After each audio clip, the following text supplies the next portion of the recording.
Hi vlog, welcome back to my channel. For today's videos, magawa tayo ng isang caramel frap. Ayan, at suotin natin ang gloves muna bago tayo magawa ng caramel frap. So ayan guys, complete na po yan lahat ang ating ingredients dyan. I-blend na natin yan. So ayan, i-blend na natin. At pagkatapos natin mag-blend, kukuha tayo ng isang glass dyan. Isang glass na lagayan ng ating order, caramel frap. So ayan guys, ang ating lagayan. Lalagyan natin ng design, no? Design. Lalagyan natin ng design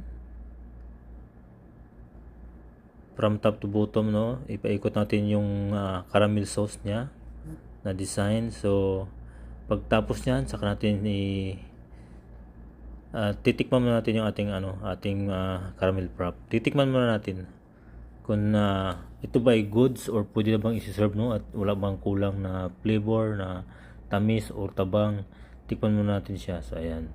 So kung okay na, so saka natin siya ilagay sa ating serving glass. Yan, sa ating caramel frap na glass, no, lagayan.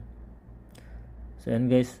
At maganda guys na hindi siya lumalabnaw na no, pagka blend, para masarap siyang lasahin at maganda siyang serve sa customer. Presentable. So ayan guys, no. At lalagyan din siya ng topping sa taas na caramel sauce. So ayan. Caramel sauce po yan sa taas natin.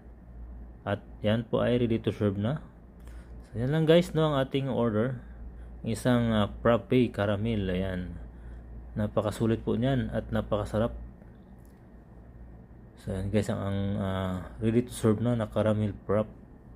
Thank you guys for watching.